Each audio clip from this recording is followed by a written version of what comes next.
Cuando mi esposo falleció, sus hijos dijeron, queremos la herencia, la empresa, absolutamente todo. Mi abogado me suplicó que peleara. Yo simplemente dije, dénselo todo. Todos pensaron que había perdido la cabeza. En la audiencia final, firmé los papeles. Los chicos sonrieron triunfantes, hasta que su abogado se puso pálido al leer lo que estaba escrito. Sigue mi historia hasta el final, y comenta desde qué ciudad la estás viendo, para saber qué tan lejos ha llegado mi relato. Las flores del funeral aún estaban frescas cuando decidieron destruirme. Me senté en el sillón de cuero de Ricardo, en su oficina en casa, el mismo sillón donde él había pasado innumerables noches revisando documentos comerciales y planificando nuestro futuro juntos. 22 años de matrimonio. Y ahora se suponía que debía fingir que los dos hombres parados frente a mí tenían algún derecho a decidir mi destino. Alejandro, el hijo mayor de Ricardo, llevaba la muerte de su padre como un traje costoso, perfectamente cortado a su medida y beneficio. Asaz, 45 años, poseía la misma presencia imponente que Ricardo tuvo alguna vez, pero nada de su calidez. Sus ojos gris acero me recorrieron con el cálculo frío de un hombre de negocios que evalúa una mala inversión. Carmen, dijo, con ese tono condescendiente que había aprendido a odiar a lo largo de los años. Necesitamos hablar de algunos asuntos prácticos. Eduardo, 3 años menor, pero que de alguna manera parecía mayor debido a su cabello notablemente escaso y su mandíbula débil, estaba al lado de su hermano como un teniente leal, mientras Alejandro era todo bordes afilados y movimientos calculados. Eduardo era la agresión pasiva envuelta en una falsa preocupación. Sabemos que esto es difícil, añadió Eduardo, con una voz cargada de una simpatía completamente sintética. Perder a papá tan de repente ha sido duro para todos nosotros. Duro para todos nosotros. Como si ellos hubieran sido los que sostuvieron la mano de Ricardo durante esas largas noches en el hospital. Como si hubieran sido los que tomaron decisiones imposibles sobre los tratamientos y el manejo del dolor. Habían aparecido para el funeral, por supuesto. Alejandro volando desde su bufete de abogados en la Ciudad de México. Eduardo conducía desde Guadalajara, donde manejaba un negocio de consultoría bastante difuso. Pero durante los 3 meses de la enfermedad de Ricardo, cuando realmente importaba, yo había estado sola. ¿Qué tipo de asuntos prácticos?, pregunté, aunque una sensación fría ya se estaba instalando en mi estómago. Alejandro intercambió una mirada con Eduardo, una comunicación silenciosa perfeccionada tras décadas de secretos compartidos y entendimiento mutuo. Era el tipo de mirada que excluía a todos los demás en la habitación, a todos los que eran como yo. El patrimonio, dijo Alejandro con total frialdad. Los activos de papá, las propiedades, las acciones de la empresa. Necesitamos organizar cómo se distribuirá todo. Sentí que mis dedos se apretaban alrededor de los brazos del sillón de Ricardo. El cuero estaba desgastado y suave por los años que él había pasado con las manos en la misma posición, y encontré consuelo en esa textura familiar. Ricardo y yo discutimos esto a fondo. Él me aseguró que todo estaba resuelto. Bueno, sí, dijo Eduardo, con un tono que sugería que me estaba perdiendo de algo obvio. Papá hizo disposiciones, pero tal vez no te explicó la total complejidad de la situación. Alejandro sacó una carpeta de color paja de su maletín y la colocó sobre el escritorio de Ricardo, el mismo escritorio donde Ricardo me había besado para despedirse cada mañana durante 22 años. La carpeta era gruesa, de aspecto oficial, intimidante de la manera en que siempre lo son los documentos legales. El testamento es bastante claro, continuó Alejandro, abriendo la carpeta con precisión teatral. La casa aquí en Monterrey, valuada en aproximadamente 18 millones de pesos, pasa a manos de Eduardo y mías de forma conjunta. La villa vacacional en Valle de Bravo, de unos 16 millones de pesos, también va para nosotros. Los activos de la empresa, cerca de 8 millones, se distribuirán entre nosotros dos de igual manera. Cada cifra me golpeó como un impacto físico. Nuestro hogar, el lugar donde Ricardo y yo habíamos construido nuestra vida juntos, donde habíamos organizado cenas de Navidad y fiestas de aniversario, donde habíamos hablado de envejecer juntos, de separar, la villa donde pasamos nuestra luna de miel, donde celebramos nuestro 10º aniversario, donde Ricardo me había dicho que me amaba por primera vez, han desaparecido. ¿Y qué hay de mí?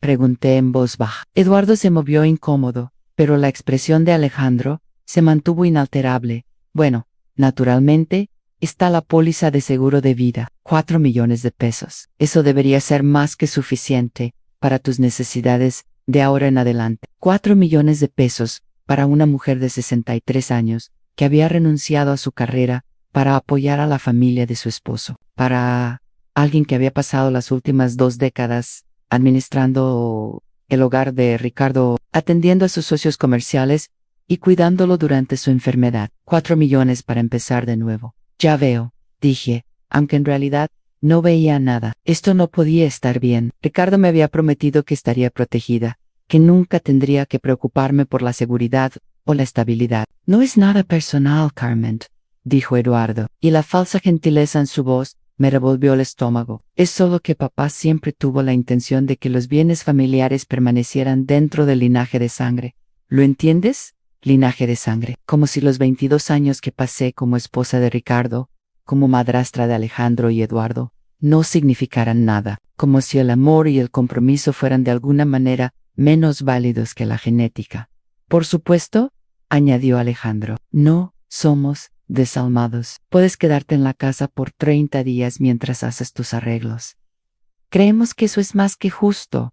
¿Justo? Pensaban que 30 días para desarraigar una vida entera eran justos. Miré a mi alrededor en la oficina, observando los detalles familiares que pronto pertenecerían a otra persona. El estante donde Ricardo guardaba sus novelas de primera edición, la ventana que daba al jardín que habíamos diseñado juntos, la pequeña fotografía en su escritorio, no de Alejandro o Eduardo, sino de Ricardo y de la mía, el día de nuestra boda. Ambos riendo por algo que ya no lograba recordar. Hay una cosa más, dijo Alejandro, y algo en su tono me hizo levantar la vista con brusquedad. Sacó otro documento de la carpeta. Este era más pequeño, pero de algún modo más ominoso. Papá acumuló algunas deudas médicas significativas durante su etapa final. El seguro cubrió la mayor parte, pero todavía quedan unos 38 millones de pesos pendientes. Dado que era su esposa y presumiblemente tomaban las decisiones médicas en conjunto, el hospital y los médicos se están dirigiendo a ti para el pago. La habitación pareció dar vueltas por un momento. 3.8 millones en deuda, con solo 4 millones del seguro de vida para cubrirla. Eso me dejaría con una miseria para reconstruir toda mi vida. Pero seguramente el patrimonio, los activos del patrimonio están retenidos en el proceso judicial de sucesión, interrumpió Eduardo con fluidez. Y dadas las condiciones específicas del testamento, esas deudas se consideran separadas de las propiedades heredadas. Es desafortunado, pero es así como funcionan estas cosas legalmente. Los miré a ambos, a estos 2 hombres que me habían llamado mamá en el funeral de su padre, hacía apenas 3 días. Alejandro, con su traje perfectamente planchado y sus ojos fríos, Eduardo con sus rasgos suaves, y esa voz que sugería preocupación, mientras entregaba crueldad. Necesito algo de tiempo para procesar esto, dije finalmente. Por supuesto, dijo Alejandro, poniéndose de pie y arreglándose el saco. Tómate todo el tiempo que necesites. Pero recuerda, el reloj de los 30 días empieza a correr mañana. Y esas facturas médicas, bueno, cuanto más tiempo pasen ahí, más complicadas se vuelven las cosas. Me dejaron sola en la oficina de Ricardo, rodeada por los fantasmas de nuestra vida juntos y el peso aplastante de mi nueva realidad. El silencio era ensordecedor, sin consuelo, sin tranquilidad, sin ninguna sugerencia de que tal vez podríamos trabajar juntos para encontrar una solución que honrara tanto los deseos de Ricardo como mi necesidad humana básica de seguridad. Me quedé sentada allí mientras la luz de la tarde cambiaba de posición en la habitación, creando sombras que parecían burlarse de la alegría que Ricardo y yo habíamos compartido alguna vez en ese lugar. Mis manos encontraron el pequeño cajón en el escritorio de Ricardo donde siempre guardaba sus artículos personales. Adentro, debajo de recibos viejos y tarjetas de presentación, mis dedos tocaron algo inesperado. a una pequeña llave que nunca antes había visto. La llave era de latón antiguo, desgastada por el uso. No encajaba en ninguna cerradura que pudiera recordar en la casa, pero Ricardo la había guardado en su espacio más privado. ¿Por qué? Mientras sostenía la llave a la luz, noté que el auto de Eduardo todavía estaba en la entrada. A través de la ventana, pude ver a él y a Alejandro parados al lado, con las cabezas juntas, en una conversación animada. Estaban celebrando, me di cuenta, dividiéndose su herencia, planeando lo que harían con su nueva riqueza. Ninguno de los dos miró hacia la casa donde su madrastra, la esposa de su padre, se encontraba sola con las ruinas de su vida extendidas ante ella. Pero mientras los veía alejarse, ocurrió algo extraño. En lugar de la desesperación que esperaba sentir, una emoción diferente comenzó a arraigarse en mí. Anne empezó siendo pequeña, apenas un susurro en el fondo de mi mente, pero se hizo más fuerte con cada momento que pasaba. Ellos pensaban que habían ganado o pensaban que me habían borrado con éxito del legado de Ricardo, reduciéndome a nada más que una molestia que debía gestionarse con los requisitos legales mínimos. Lo que no sabían, lo que no podían saber, era que Ricardo siempre había sido más astuto de lo que cualquiera de sus hijos imaginaba. Y después de 22 años de matrimonio, algo de esa astucia se me había contagiado. La llave en mi mano parecía volverse más cálida a medida que la sostenía, como si estuviera tratando de decirme algo.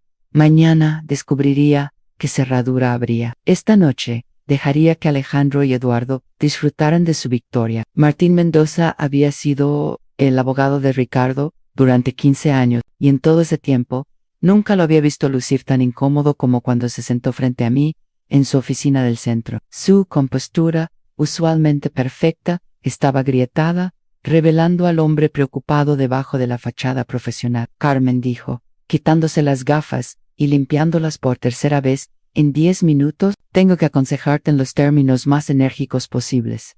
Esta no es la decisión correcta. El sol de la mañana entraba a raudales por los ventanales que iban del piso al techo, en su oficina del piso 15, proyectando todo con nitidez. El río brillaba abajo, y en alguno de esos relucientes edificios de oficinas, al otro lado del agua, la gente estaba tomando decisiones racionales sobre sus vidas. Entiendo tus preocupaciones, Martín, dije, con una voz más firme de lo que me sentía. Pero ya he tomado una decisión. Dejó sus gafas y se inclinó hacia adelante, con expresión seria. ¿Podrías pelear esto?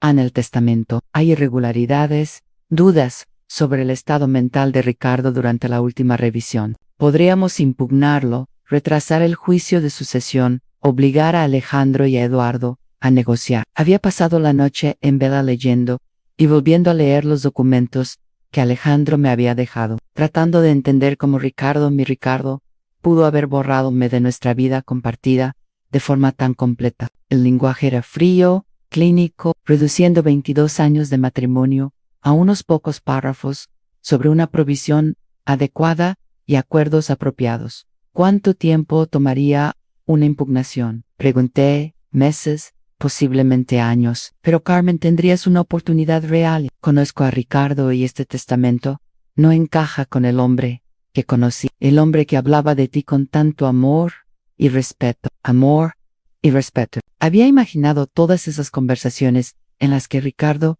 me aseguraba que estaría cuidada. Había entendido mal sus promesas de que nunca tendría que preocuparme por mi futuro. Y durante esos meses o años, ¿de qué voy a vivir? Alejandro dejó claro que las deudas médicas son mi responsabilidad. 3.8 millones de pesos, Martín. Incluso si eventualmente ganara una impugnación, quedaría en la bancarrota mucho antes de ese momento. La mandíbula de Martín se tensó. Alejandro y Eduardo están jugando sucio, pero esa es exactamente la razón por la que no deberías darles lo que quieren. Están contando con que estés demasiado intimidada o demasiado agotada para pelear.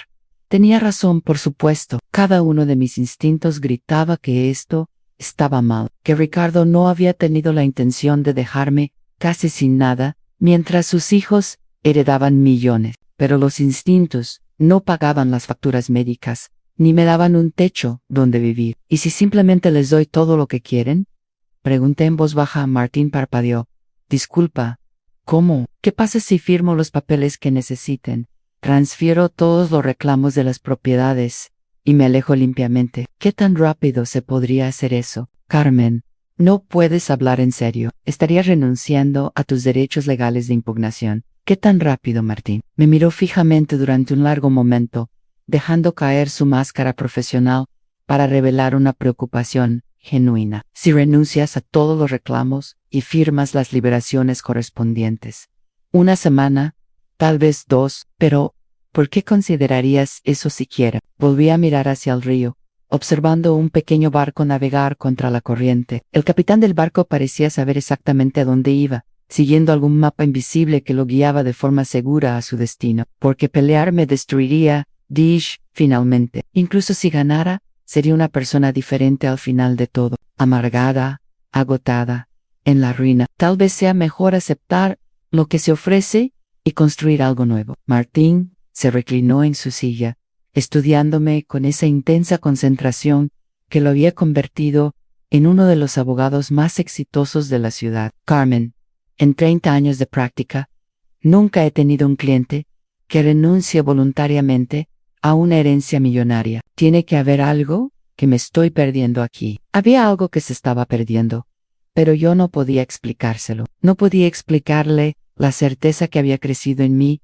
desde que encontré la misteriosa llave de Ricardo. Toda la noche había registrado la casa buscando qué podría abrir, revisando cada cajón, cada armario, cada espacio de almacenamiento que se me ocurriera.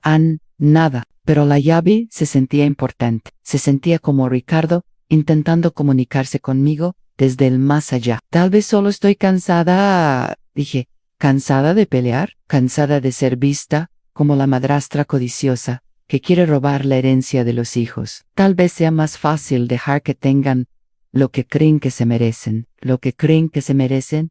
La voz de Martín se agudizó. Carmen, esto no se trata de lo que ellos se merezcan. Se trata de lo que Ricardo quería. Y te digo, como su abogado y amigo, este testamento no refleja sus verdaderos deseos. La mandíbula de Martín se tensó. Alejandro y Eduardo están jugando sucio. Pero esa es exactamente la razón por la que no deberías darles lo que quieren. Están contando con que estés demasiado intimidada o demasiado agotada para pelear. Tenía razón, por supuesto. Cada uno de mis instintos gritaba que esto estaba mal, que Ricardo no había tenido la intención de dejarme casi sin nada, mientras sus hijos heredaban millones. Pero los instintos no pagaban las facturas médicas, ni me daban un techo donde vivir. ¿Y si simplemente les doy todo lo que quieren? Pregunté en voz baja. Martín parpadeó. Disculpa, ¿cómo? ¿Qué pasa si firmo los papeles que necesiten? Transfiero todos los reclamos de las propiedades y me alejo limpiamente. ¿Qué tan rápido se podría hacer eso? Carmen, no puedes hablar en serio. Estarías renunciando a tus derechos legales de impugnación. ¿Qué tan rápido, Martín? Me miró fijamente durante un largo momento, dejando caer su máscara profesional para revelar una preocupación genuina. Si renuncias a todos los reclamos y firmas las liberaciones correspondientes, una semana, tal vez 2, pero ¿por qué considerarías eso siquiera? Volví a mirar hacia el río, observando un pequeño barco navegar contra la corriente. El capitán del barco parecía saber exactamente a dónde iba, siguiendo algún mapa invisible que lo guiaba de forma segura a su destino. Porque pelear me destruiría, dije finalmente. Incluso si ganara, sería una persona diferente al final de todo, amargada, agotada, en la ruina. Tal vez sea mejor aceptar lo que se ofrece y construir algo nuevo. Martín se reclinó en su silla, estudiándome con esa intensa concentración que lo había convertido en uno de los abogados más exitosos de la ciudad. Carmen, en 30 años de práctica nunca he tenido un cliente que renuncie voluntariamente a una herencia millonaria. Tiene que haber algo que me estoy perdiendo aquí. Había algo que se estaba perdiendo, pero yo no podía explicárselo. No podía explicarle la certeza que había crecido en mí desde que encontré la misteriosa llave de Ricardo. Toda la noche había registrado la casa, buscando qué podría abrir, revisando cada cajón, cada armario, cada espacio de almacenamiento que se me ocurriera. Nada en. Pero la llave se sentía importante. Se sentía como Ricardo intentando comunicarse conmigo desde el más allá. Tal vez solo estoy cansada, dije. ¿Cansada de pelear? Cansada de ser vista como la madrastra codiciosa que quiere robar la herencia de los hijos. Tal vez sea más fácil dejar que tengan lo que creen que se merecen. ¿Lo que creen que se merecen? La voz de Martín se agudizó. Carmen, esto no se trata de lo que ellos se merezcan. Se trata de lo que Ricardo quería. Y te digo, como su abogado y amigo, este testamento no refleja sus verdaderos deseos. Antes de que pudiera responder, mi teléfono vibró. Un mensaje de texto de un número desconocido. Señora Carmen, habla Eduardo. ¿Podríamos reunirnos hoy para discutir el cronograma de la transferencia de la propiedad? Queremos que esto sea lo más sencillo posible para todos los involucrados. La cortesía era casi peor que la fría franqueza de Alejandro. Al menos, Alejandro no fingía que le importaba hacer las cosas sencillas para mí. Ya están planeando la transferencia, dije, mostrándole el mensaje a Martín. Su rostro se ensombreció. Te están presionando. Es una táctica clásica de intimidación.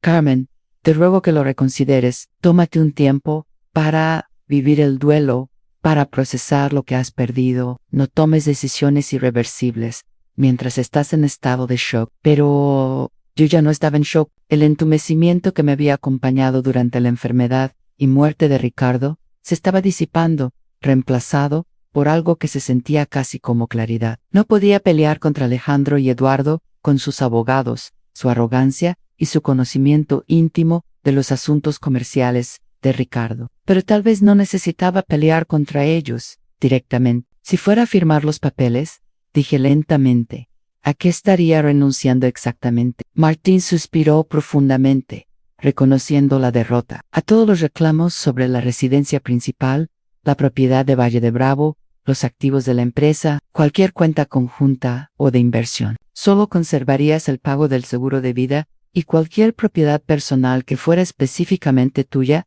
antes del matrimonio. Y a cambio, ellos aceptarían saldar las deudas médicas con los fondos del patrimonio antes de la distribución. Te librarías de esas obligaciones. Eso era algo, al menos me dejaría con los 4 millones completos en lugar de solo una fracción después de pagar las deudas. Aún no era suficiente para una seguridad a largo plazo, pero bastaría para sobrevivir mientras descifraba que venía después. Necesito ver la redacción exacta, dije. Martín abrió su computadora portátil y comenzó a escribir. Redactaré algo que proteja tus intereses lo más posible bajo las circunstancias. Pero Carmen, una vez que firmes esto, no habrá vuelta atrás. No tendrás ningún recurso legal si más adelante descubres información que habría cambiado tu decisión. Lo entiendo. Pero incluso mientras lo decía, me preguntaba si realmente lo entendía. La llave en mi bolso parecía volverse más pesada, un recordatorio constante de que Ricardo me había dejado algo, algún mensaje o instrucción que aún no había descifrado. ¿Estaba cometiendo un error terrible al rendirme tan fácilmente? ¿O estaba siendo guiada por un instinto que iba más allá de la lógica? Mi teléfono volvió a vibrar. Esta vez era Alejandro. Carmen, agradecemos tu cooperación en este momento difícil. Eduardo y yo queremos que la transición sea lo menos dolorosa posible. Quizás podríamos finalizar todo para el final de la semana. Me llamó Carmen por mi nombre, pero sonaba vacío. Ahora resulta que tenían prisa. ¿Dónde había estado esa preocupación familiar durante los últimos meses de Ricardo, cuando me sentaba sola en las salas de espera de los hospitales? ¿Quieren todo firmado para el final de la semana?, le dije a Martín. Por supuesto que sí, Annie. Cuanto más rápido consigan tu firma, menos tiempo tendrás para cambiar de opinión o buscar una segunda opinión. Me miró fijamente. Carmen, hay algo en toda esta situación que me da mala espina. Alejandro y Eduardo están actuando como si tuvieran miedo de que descubrieras algo que complique su herencia. Los hombres no suelen apresurar una sucesión a menos que tengan motivos para preocuparse. Ese pensamiento también se me había ocurrido a mí. En todos los años que llevaba de conocer a Alejandro y Eduardo, nunca habían sido particularmente eficientes ni urgentes con nada. Alejandro era metódico hasta el exceso y Eduardo era sumamente pausado en su enfoque de los negocios. Este repentino afán por una resolución rápida no encajaba con su carácter. Tal vez solo están ansiosos por seguir adelante, dije, aunque yo misma no lo creía. O tal vez saben algo que tú no sabes. Martín cerró su computadora y se inclinó hacia adelante otra vez. Carmen, te lo voy a pedir una vez más. ¿Te tomarías al menos 48 horas para pensar en esto? Consúltalo con la almohada. Habla con un amigo, un consejero, alguien que no esté emocionalmente involucrado en el resultado. Casi me río. ¿Un amigo? Ricardo y yo habíamos sido los mejores amigos el uno del otro durante 22 años. Habíamos dejado que otras amistades se desvanecieran mientras nos enfocábamos en construir nuestra vida juntos, atender a sus socios y administrar nuestro hogar. Yo había sido la esposa de Ricardo, la madrastra de Alejandro y Eduardo, pero nunca había llegado a descubrir quién era yo como mujer individual. No necesito 48 horas, dije, ya lo he decidido. Martín me estudió durante un largo momento. Luego, asintió lentamente. Está bien, redactaré los papeles, pero quiero todo por escrito. Su acuerdo para encargarse de las deudas médicas, un cronograma claro de cuándo recibirás el pago del seguro y una cláusula que te proteja de cualquier reclamo futuro relacionado con el patrimonio de Ricardo. Gracias. No me agradezcas todavía. Estoy a punto de ayudarte a cometer lo que podría ser el mayor error de tu vida. Al salir de la oficina de Martín y caminar por el vestíbulo de mármol hacia el ascensor, alcancé a ver mi reflejo en las paredes pulidas. La mujer que me devolvía la mirada era alguien a quien apenas reconocía. Mayor, sin duda, pero también de alguna manera más sólida, más presente. Durante 2 años, había sido la esposa de Ricardo, definida por mi relación con él y con sus hijos. Por primera vez desde su muerte, me veía obligada a descubrir quién era Carmen Mendoza de Whittaker cuando la despojaban de esos roles. Las puertas del ascensor se abrían y entré. Mientras descendíamos hacia el estacionamiento, toqué la llave en mi bolso, una vez más. En Ricardo me había dejado algo, estaba segura de ello, y fuera lo que fuera, Alejandro y Eduardo no lo sabían. La llave abría una caja de seguridad en el Banco Nacional de la calle Juárez. Una caja que nunca supe que existía. Había pasado 2 días buscando metódicamente en cada rincón de nuestra casa, frustrándome cada vez más, con cada cajón vacío y armario sin importancia. No fue sino hasta que revisé la billetera de Ricardo, la que el hospital había devuelto con sus pertenencias personales, que encontré la pequeña tarjeta de presentación escondida detrás de su identificación, Banco Nacional, con un número escrito a mano en el reverso en 379. La gerente del banco, una mujer amable llamada Patricia, que recordaba a Ricardo de sus visitas ocasionales, me llevó a la bóveda con la debida empatía. El señor Whittaker fue muy específico sobre esta caja, dijo mientras bajábamos los escalones de mármol. Solo usted y él tenían acceso. La abrió hace unos 6 meses. Hace 6 meses. Justo en la época en que la salud de Ricardo había comenzado a deteriorarse, cuando había empezado a tener esas misteriosas reuniones de negocios que nunca llegó a explicarme del todo. La caja era más grande de lo que esperaba y más pesada. Patricia me dejó sola en la pequeña sala de visualización y, con dedos temblorosos, levanté la tapa de metal. Adentro había documentos, muchísimos, pero estos no eran los papeles legales que yo esperaba, como testamentos, pólizas de seguro o contratos comerciales. Se trataba de cartas personales, correos electrónicos impresos, estados financieros y lo que parecían ser informes de vigilancia. Lo primero que me llamó la atención fue una carta escrita de puño y letra por Ricardo, fechada apenas 2 meses antes de su muerte. El sobre tenía una inscripción para Carmen. Abrir solo, después de leer todo lo demás. La dejé a un lado y tomé el siguiente documento. Un intercambio de correos electrónicos impresos entre Alejandro y alguien llamado Marcos Castro. La marca de tiempo mostraba que era de hacía 8 meses, y a medida que leía, la sangre se me congeló. Marcos, papá, está empeorando. Los médicos creen que le quedan tal vez 6 meses. Tenemos que movernos más rápido con los protocolos de transferencia. ¿Puedes agilizar el papeleo que discutimos? La respuesta era igualmente espeluznante. Alejandro, he preparado los documentos según los solicitado. Una vez que tu padre firme, los activos de la empresa se reestructurarán bajo las empresas fachada que establecimos. Las propiedades personales se pueden transferir inmediatamente después del fallecimiento. ¿Qué hay de la esposa? Carmen no será un problema. Ella no entiende la parte del negocio, y para cuando se dé cuenta de lo que está pasando, será demasiado tarde. Papá confía en nosotros por completo. Tuve que leerlo 2 veces antes de que el significado calara en mí. Habían estado planeando esto durante meses, mientras yo cuidaba de Ricardo, llevándolo a las citas médicas y administrando sus medicamentos. Sus hijos conspiraban para robarle, no solo a mí, sino a su propio padre. El siguiente documento era un estado de cuenta bancario, de una cuenta de la que nunca había oído hablar. Inversions, Whitaker S.A. El saldo mostraba 94 millones de pesos. Abajo había una nota escrita a mano por Ricardo. Carmen, estos son nuestros verdaderos ahorros. Los chicos piensan que todo mi dinero está invertido en la casa y el negocio, pero moví la mayor parte de nuestros activos aquí hace meses. Estaba tratando de protegernos.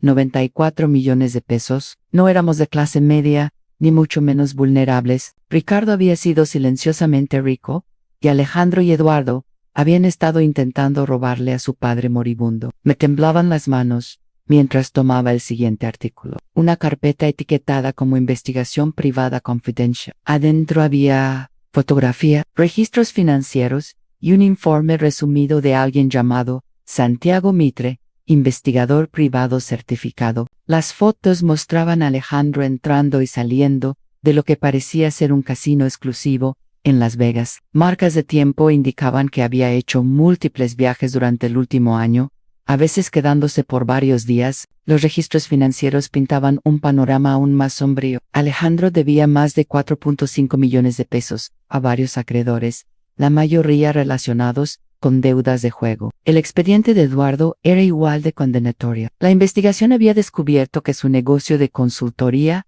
era en realidad una fachada para una serie de esquemas de inversión fallidos. Había perdido casi 6 millones de pesos de dinero ajeno, incluidos fondos que pertenecían a varios clientes de la tercera edad que le habían confiado sus ahorros para el retiro. Ambos hijos de Ricardo estaban ahogados en deudas y problemas legales. Con razón estaban tan ansiosos por ponerle las manos encima a su herencia. Pero el documento más devastador era un informe médico fechado 3 meses antes de la muerte de Ricardo. No era de su médico de cabecera, era de un neurólogo del que nunca había oído hablar. El resumen era breve pero contundente.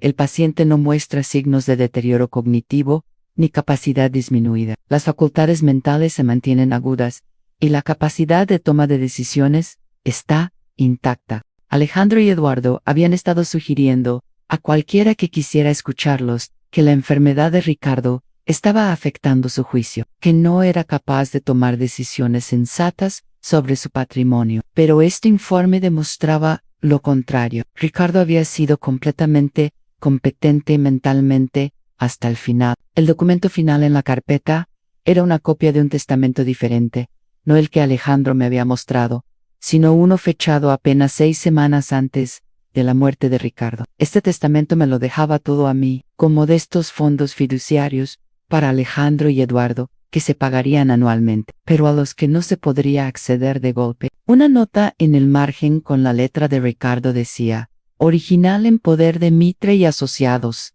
no en la firma Mendoza. Mi corazón latía con fuerza mientras las piezas encajaban. Había 2 testamentos. Alejandro y Eduardo de alguna manera habían obtenido acceso a una versión anterior y la estaban usando para reclamar su herencia, mientras el verdadero testamento final estaba oculto de forma segura en un bufete de abogados diferente. Pero ¿por qué este despacho Mitre y Asociados no se había puesto en contacto conmigo después de la muerte de Ricardo? ¿Por qué apenas estaba descubriendo esto ahora? Tomé la carta de Ricardo con manos temblorosas y abrí el sobre con cuidado. Mi queridísima Carmen, comenzaba, si estás leyendo esto es porque ya no estoy, y los chicos han mostrado sus verdaderas intenciones. Lamento no haber podido contarte todo esto mientras estaba vivo, pero necesitaba estar seguro de lo que estaban planeando. La carta continuaba explicando cómo Ricardo había empezado a sospechar Cuando Alejandro y Eduardo de repente se volvieron tan atentos durante su enfermedad, no por amor, sino porque se estaban posicionando para controlar su patrimonio. Había contratado al investigador privado, movido el dinero y creado este elaborado plan para protegerme. Los chicos piensan que van a heredar la casa y el negocio, pero lo que no saben es que he hipotecado fuertemente ambas propiedades en el último año. La casa tiene un gravamen de 24 millones de pesos en su contra y la empresa debe 16 millones a los acreedores. No están heredando activos, están heredando deudas. Me quedé mirando la carta, sin poder creer lo que estaba leyendo. Ricardo esencialmente les había dado a Alejandro y Eduardo una píldora venenosa disfrazada de herencia. La póliza de seguro de vida que mencionaron es real, continuaba la carta, pero no es de 4 millones, es de 10 millones de pesos. Y el dinero extra está destinado a ayudarte a empezar de nuevo. Martín Mendoza nunca debió encargarse de mi sucesión. Le di su firma hace 2 meses, pero no se lo dije. Los chicos debieron convencerlo de que representara a la familia después de mi muerte. El párrafo final me trajo lágrimas a los ojos. Sé que esto parece cruel, pero no podía quedarme de brazos cruzados, viendo cómo te robaban a ti, de la misma manera que les han estado robando a todos los demás. Ellos tomaron sus decisiones, Carmen. Ahora tienen que vivir con las consecuencias. Te mereces algo mejor de lo que ellos planeaban darte. Toma el dinero, empieza de cero y no mires atrás. Con amor eterno, Ricardo. Adjunta a la carta estaba la tarjeta de presentación de Mitre y Asociados y una nota que indicaba que debía ponerme en contacto con ellos inmediatamente. Después de leer el contenido de la caja de seguridad, me quedé sentada en esa pequeña habitación sin ventanas durante casi 1 hora, tratando de procesar todo lo que había aprendido. Ricardo no me había abandonado, me había estado protegiendo, y Alejandro y Eduardo, los hombres que me habían llamado madre en el funeral, que habían hablado con tanta elocuencia sobre la familia y el legado, no eran más que unos ladrones comunes. Pero había algo más, algo que me revolvía el estómago. Si Alejandro y Eduardo estaban tan desesperados por dinero que le robarían a su padre moribundo, ¿qué harían cuando descubrieran que su herencia era en realidad una montaña de deudas? Vendrían por mí. Tratarían de obligarme a ayudarlos a salir del agujero financiero que Ricardo les había cavado. Coloqué con cuidado todos los documentos de nuevo en la caja de seguridad, excepto la tarjeta de presentación y la carta de Ricardo.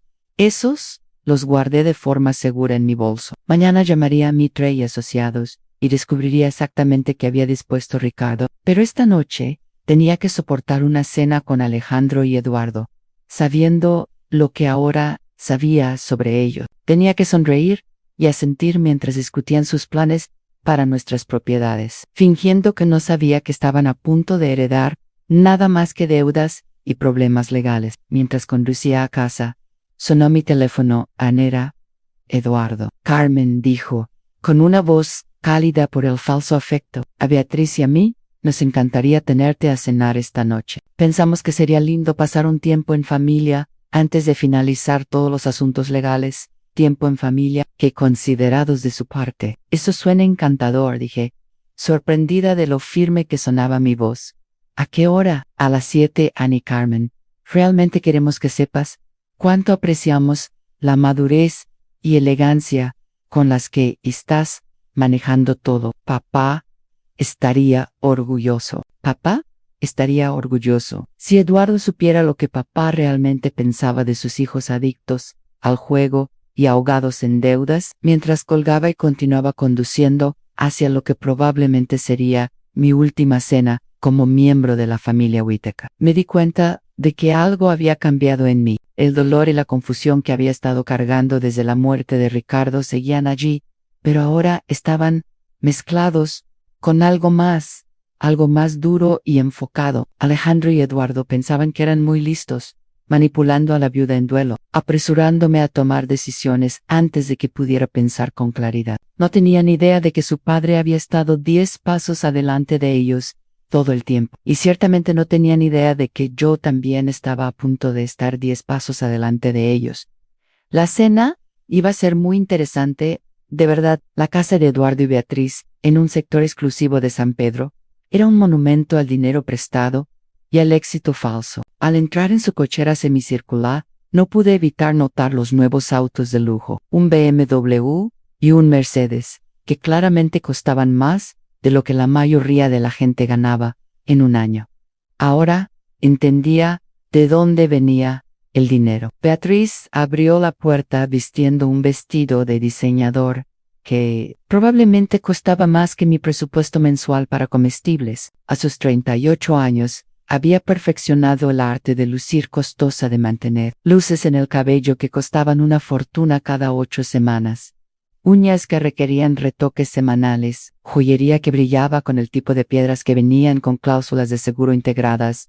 «Carmen», exclamó, jalándome hacia un beso al aire, que apenas rozó mi mejilla ante, «ves maravillosa. ¿Cómo lo estás sobrellevando?» La preocupación en su voz era tan genuina como el color de sus uñas, pero sonreí y le seguí el juego. «Voy saliendo adelante, querida. Gracias por invitarme». Alejandro ya estaba allí, relajado en el estudio de Eduardo, con un vaso de whisky en la mano, que probablemente costaba más por botella de lo que yo gastaba en víveres en un mes. La habitación era toda de madera oscura y cuero, diseñada para proyectar éxito y estabilidad. Lo que en realidad proyectaba ahora, que sabía la verdad, era un alcance desesperado. «Carmen», dijo Alejandro, poniéndose de pie para darme un breve abrazo. «Tavis estaba preocupado por ti después de nuestra conversación de ayer. Ayer, cuando me había dicho que esencialmente estaba sin hogar y en la ruina. Qué conmovedora preocupación». Eduardo salió de la cocina con una copa de vino, llena de lo que parecía ser un Chardonnay muy caro. «Carmen, qué bueno que pudiste venir. Beatriz ha estado cocinando toda la tarde. Sucia clara la garganta, famoso salmón, con costra de hierbas». Los tres se movían a mi alrededor como anfitriones atentos, ofreciendo bebidas y aperitivos, comentando sobre mi apariencia, preguntando por mis planes. Él había estado transfiriendo sistemáticamente fondos de las cuentas de los clientes a sus propias empresas fantasma. Ambos enfrentaban cargos penales potenciales si sus actividades salían a la luz. Sentí que un escalofrío me recorría el cuerpo. Cargos penales, hurto mayor, fraude electrónico, abuso de ancianos. Tu esposo podría haberlos hecho arrestar a los dos. En lugar de eso, prefirió una forma de justicia más creativa. El abogado Alejandro sacó un juego de documentos diferente y los extendió sobre su escritorio. «Estos son los registros inmobiliarios de la casa familiar y de la propiedad en el lago de Valle de Bravo. Hace 6 meses, ambas propiedades fueron hipotecadas al máximo. Tu esposo solicitó créditos hipotecarios por un total de 24 millones de pesos para la casa y 16 millones para la villa de descanso». «¿Pero por qué haría eso?», pregunté, desconcertada. Ambas propiedades estaban completamente pagadas y libres de deuda, porque sabía que Santiago y Eduardo las heredarían y quería asegurarse de que también heredaran las deudas asociadas. «El dinero de esas hipotecas está guardado de forma segura en la cuenta de inversiones de la Garza, a la que solo tú tienes acceso». Mi cabeza daba vueltas mientras intentaba procesar lo que me estaba diciendo. «Así que, cuando heredaran las propiedades, recibirían bienes con un valor aproximado de 32 millones de pesos, pero con deudas hipotecarias que sumaban 40 millones. Quedarían a deber 8 millones de pesos, más de lo que valían las casas». «Eso no es posible». «Ellos me mostraron el testamento», repliqué. «¿Te mostraron un testamento obsoleto?», interrumpió Alejandro con gentileza. «Uno que fue reemplazado por una versión final que tu esposo firmó 6 semanas antes de morir. El verdadero testamento te lo deja todo a ti, con la condición de que, si lo deseas, puedes donar las propiedades a Santiago y Eduardo. La decisión es completamente tuya». Me entregó una copia del testamento real. Al leer el lenguaje legal, una cláusula en particular resaltó: «Dejo la decisión de que heredarán mis hijos Santiago y Eduardo, si es que heredan algo, completamente en manos de mi amada esposa, Camila, confiando en su sabiduría y juicio para determinar lo que realmente merecen». «Fernando me lo dejó todo a mí», susurré. «Así es. Y, señora de la Garza, hay más el seguro de vida no es por 4 millones de pesos, es por 10 millones. Y hay una póliza adicional por 6 millones de la que Santiago y Eduardo no tienen idea. Un total de 16 millones de pesos. Sumado al dinero que Fernando había movido a las cuentas protegidas, yo no solo estaba asegurada, era una mujer rica. Pero aquí viene la parte más importante, continuó Alejandro. Tu esposo lo documentó todo, cada firma falsificada, cada transferencia fraudulenta, cada mentira que Santiago y Eduardo dijeron durante su enfermedad. Si decides presentar cargos penales, tenemos pruebas más que suficientes para asegurar una condena. La habitación pareció inclinarse ligeramente cuando comprendí el verdadero alcance del plan de Fernando. No solo me había protegido, me había dado el poder de decidir el destino de sus hijos. ¿Qué pasa si no presento cargos, pero tampoco les entrego las propiedades? No reciben nada, heredan el amor de su padre y sus recuerdos de la infancia. Y SOEs, mientras tanto, seguirán enfrentando las deudas que ya han acumulado. Y los acreedores que han estado esperando su herencia para cobrar no serán muy comprensivos. Antes de que pudiera responder, mi teléfono sonó. Era Santiago. No contestes, aconsejó Alejandro. Todavía no. Hay algunas cosas más que necesitas saber. Pero el teléfono siguió sonando, y algo en la persistencia de la llamada me inquietó. Finalmente, respondí. Camila, la voz de Santiago sonaba tensa, casi frenética. Tenemos que hablar. Hubo un imprevisto. ¿Qué tipo de imprevisto? Alguien del bufete de Alejandro y asociados llamó a Eduardo esta mañana. Dicen tener documentos que anulan el testamento con el que hemos estado trabajando. Esto es muy grave, Camila. Creemos que alguien está intentando defraudar la herencia de mi padre. Miré a Alejandro, quien sacudía la cabeza con una mezcla de ironía y diversión. Santiago, no entiendo. ¿Qué tipo de documentos? Papeles legales que no tienen sentido. Escucha, mamá. Creo que deberías venir a la oficina del notario Martín Mendoza de inmediato. Necesitamos solucionar esto antes de que firmes algo, o tomes una decisión de la que puedas arrepentirte.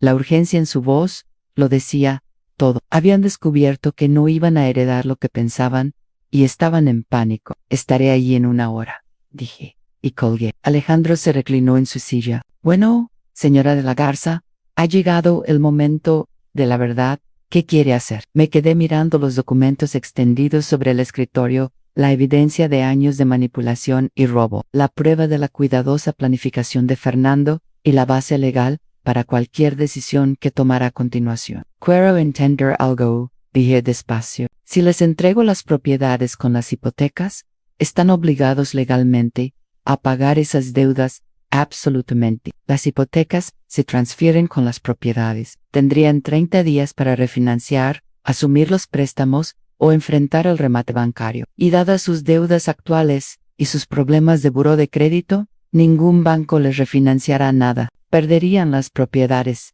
y aún así deberían al saldo restante. Pensé en la cena de la noche anterior, en el vestido de diseñador de Viviana y los autos costosos en su entrada, en la arrogancia casual de Santiago y la falsa preocupación de Eduardo. Pensé en 22 años de ser tratada como una intrusa en mi propia familia, de ser menospreciada, ignorada y finalmente traicionada. Pero, sobre todo, pensé en Fernando, postrado en aquella cama de hospital, sabiendo lo que sus hijos planeaban, trabajando incluso en sus últimas semanas de vida, para protegerme de su codicia. Señor Alejandro, dije, poniéndome de pie y alisando mi falda, creo que es hora de que Santiago y Eduardo conozcan las consecuencias de sus actos. Mientras conducía hacia la oficina del notario Martín Mendoza, mi teléfono no dejaba de vibrar con una ráfaga constante de mensajes de texto, cada vez más desesperados. Familia todavía pensaban que podían manipularme con esa palabra. Pero al entrar al estacionamiento del edificio,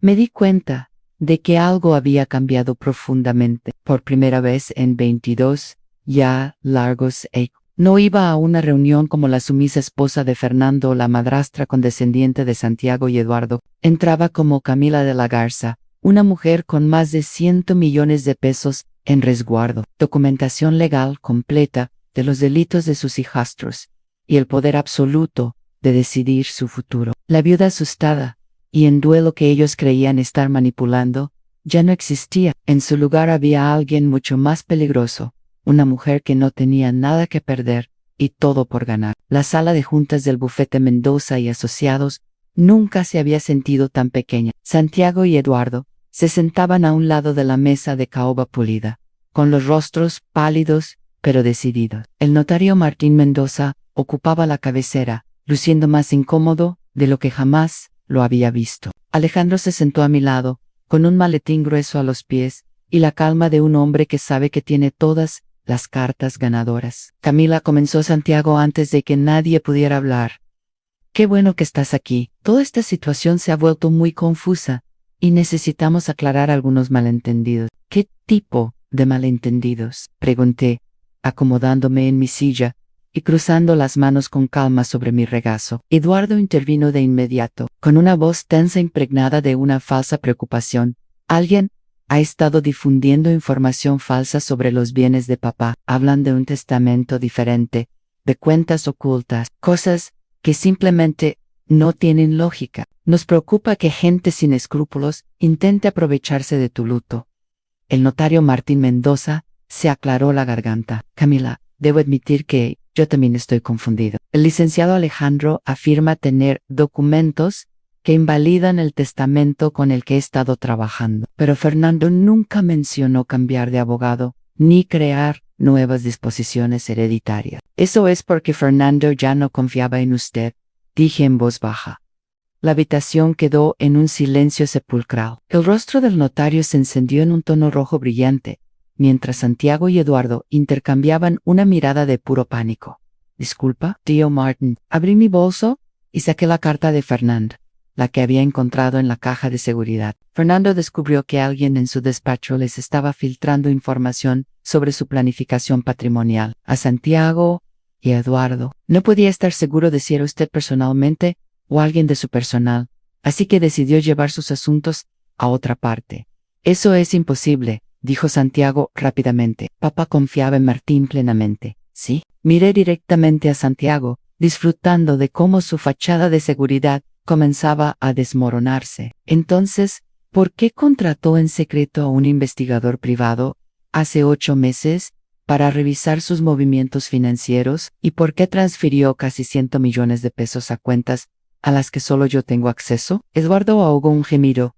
¿100 millones? Eso no es posible. Papá no tenía esa cantidad en liquidez. En realidad, sí los tenía, dijo Alejandro, abriendo su maletín y sacando una carpeta gruesa. Su padre era considerablemente más rico de lo que cualquiera de ustedes imaginaba. Estuvo construyendo silenciosamente un portafolio de inversiones durante años, específicamente para garantizar la seguridad de Camila después de su partida. Extendió los documentos sobre la mesa, estados de cuenta bancarios, registros de inversión, escrituras de propiedad. La casa que creen que van a heredar tiene una hipoteca de 24 millones de pesos. La villa en Valle de Bravo tiene gravámenes por 16 millones. Su padre solicitó estos préstamos específicamente para cargar cualquier herencia con deudas de gran peso. El rostro de Santiago pasó de pálido a un tono grisáceo. Estás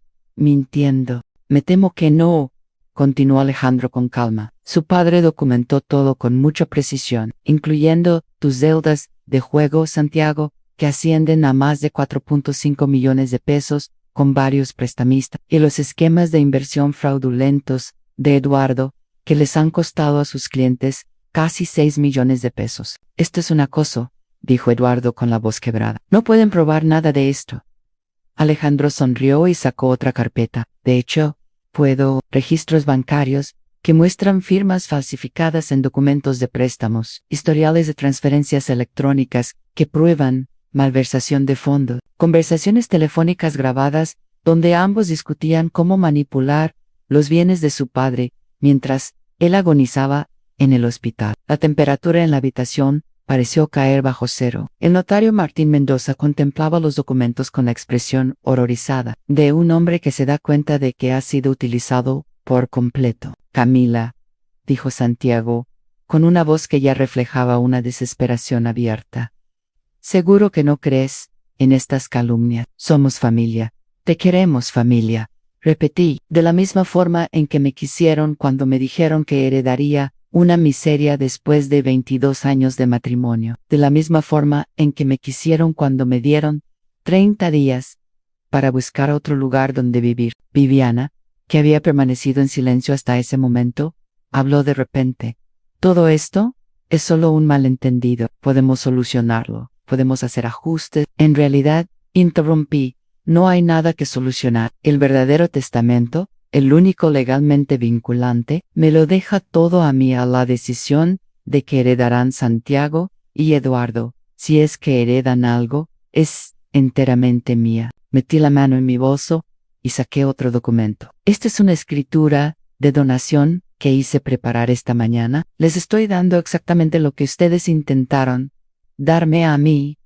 Santiago tomó el documento y lo leyó rápidamente, con su rostro mostrando confusión, luego comprensión y finalmente horror. Nos estás dando la casa y la villa, dijo Eduardo lentamente. ¿Pero con las hipotecas? Completé. Así es.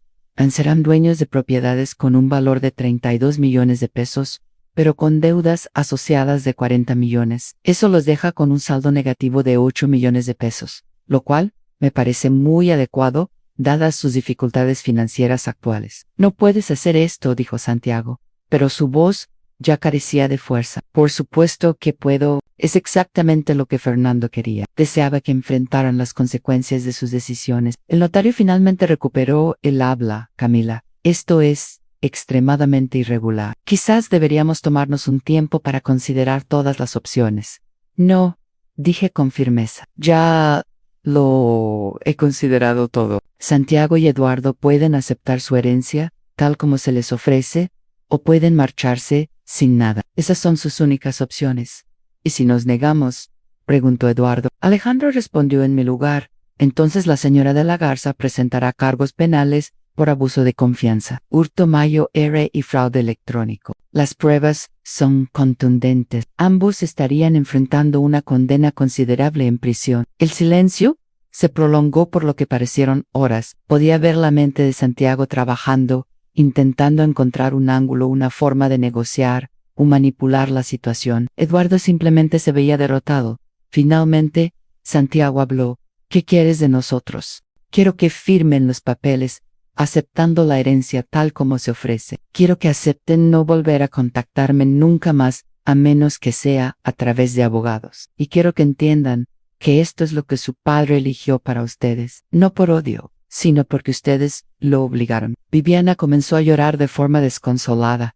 Esto nos va a arruinar, lo perderemos todo. Deberían haber pensado en eso antes de empezar a robarle a su padre moribundo, dije sin pizca de compasión. Eduardo me miró con algo que bien pudo haber sido respeto. Él realmente planeó todo esto en cada detalle. Su padre era mucho más inteligente de lo que cualquiera de ustedes llegó a reconocerle. Al final, firmaron, no tenían otra opción. La alternativa era la cárcel, y ni siquiera en su desesperación estaban listos para arriesgarse a eso. Mientras salían en fila de la sala de juntas, Santiago se detuvo en la puerta. Esto no ha terminado, Camila. Sí, ya terminó, respondí con calma. Se terminó por completo. 3 meses después, vendí las propiedades inmobiliarias que Santiago y Eduardo no pudieron permitirse conservar y me mudé a una hermosa casa de campo en la costa, con vistas al océano. La casa me costó una cantidad considerable en efectivo,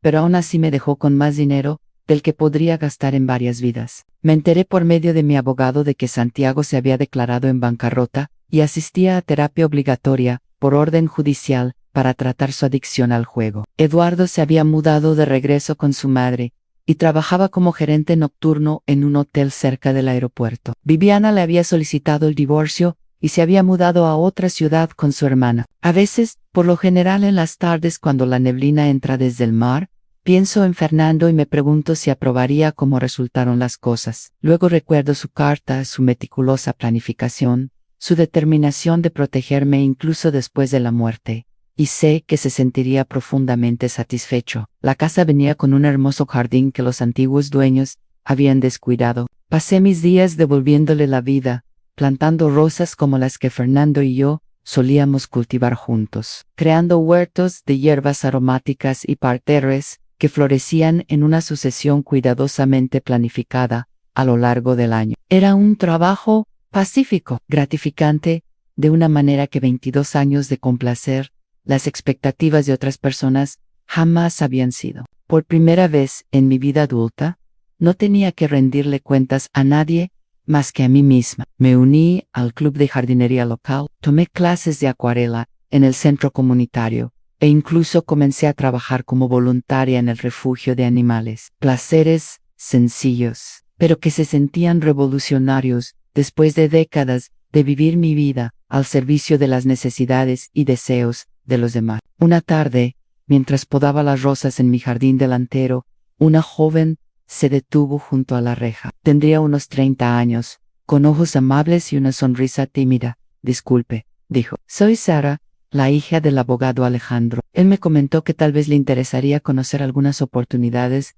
de voluntariado. Dejé las tijeras de podar y me acerqué a la entrada. ¿Qué tipo de oportunidades? Trabajo con mujeres que intentan escapar de relaciones abusivas, abuso financiero, manipulación emocional, ese tipo de situaciones. Mi papá dijo que usted entendería muy bien por lo que están pasando. Pensé en la mujer asustada y confundida que yo misma había sido hace apenas unos meses, convencida de que no tenía poder y de que dependía de la buena voluntad de personas a las que no les importaba en absoluto.